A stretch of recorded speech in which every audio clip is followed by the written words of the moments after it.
Hello friends, welcome to Kalyani's recipe book. ఈరోజు మనం చేయబోయే రెసిపీ తోటకూర కొబ్బరి కారం. ఈ రెసిపీ కోసం మనం ముందుగా కొన్ని పదార్థాలను రోట్లో దంచుకోవాలి. అవి ఏమిటో చూద్దామా? కొన్ని వెల్లుల్లి రెబ్బలు, కారం, ఎండు కొబ్బరి తురుము, ధనియాలు, జీలకర్ర. ముందుగా మనం ధనియాలని దోరగా వేయించుకుని వాటిని దంచుకోవాలి. ధనియాలు నోటికి తగలకుండా కొంచెం పౌడర్ లాగా దంచుకోవాలి.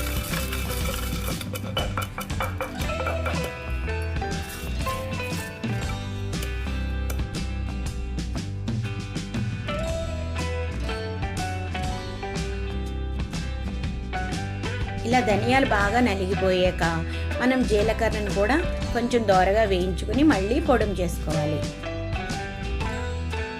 మనం వేయించితే ఇవి తొందరగా నలిగిపోతాయి.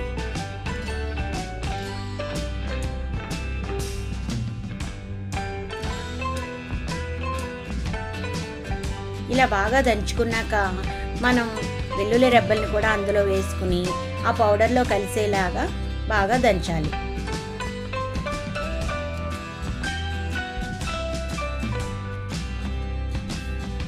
వెల్లుల్లి రెబ్బలు కూడా ఈ ధనియాలు జీలకర్రతో మెత్తగా కలిసిపోయాక మనం అందులో మనకు రుచికి తగ్గ కారం వేసుకుని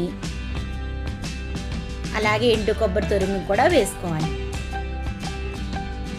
ఇవన్నీ ఒకసారి మనం స్పూన్తో కలుపుకుని బాగా మళ్ళీ ఒకసారి రోటుతో దంచుకోవాలి. ఇలా చేయడం వల్ల కొబ్బరికి కారం బాగా పడుతుంది.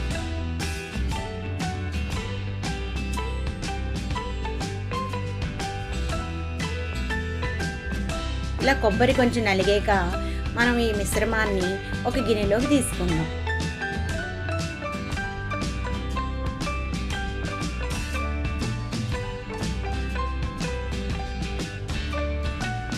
రోలు లేని వాళ్ళు ఈ పౌడర్ని మిక్సీలో కూడా చేసుకోవచ్చు.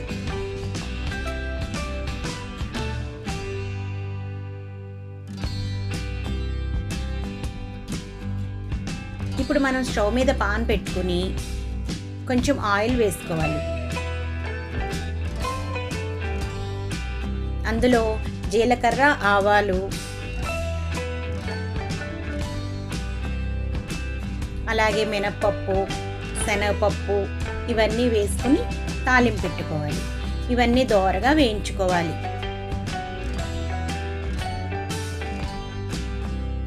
ఆవాలు చిటపటలాడుతున్నప్పుడు మనం అందులో కొన్ని వేరుశనగుళ్ళు కూడా వేసుకుందాం.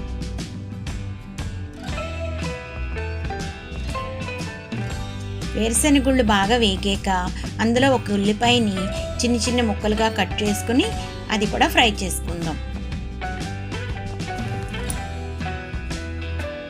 ఉల్లిపాయలు కొంచెం దోరగా వేగాక ఒక కరివేపాకు రెబ్బను కూడా వేసుకుందాం. కరివేపాకు వేస్తే తాలింపు బాగా గుమగుమలాడుతుంది.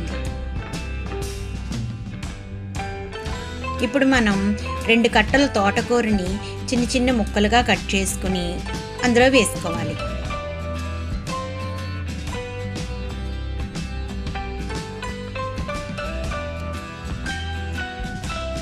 ఈ తోటకూరని నేను కాడలతో సహా కట్ చేసుకున్నా.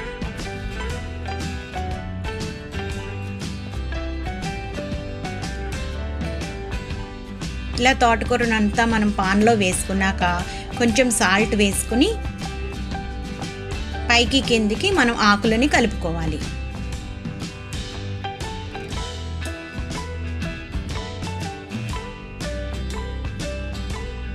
ఇలా సాల్ట్ వేసాక మనం ఈ పాన్ మీద మూత పెట్టుకుని ఒక 10 మినిట్స్ మగ్గించుకోవాలి.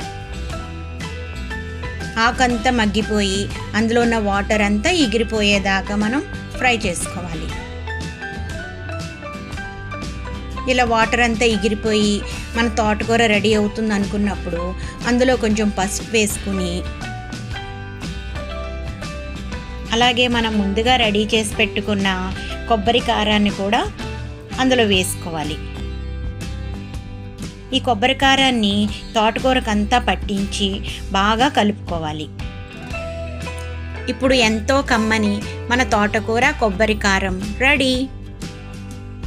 ఈ వీడియో మీకు నచ్చితే లైక్ చేయండి.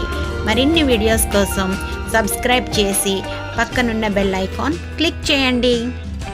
I gave you my heart.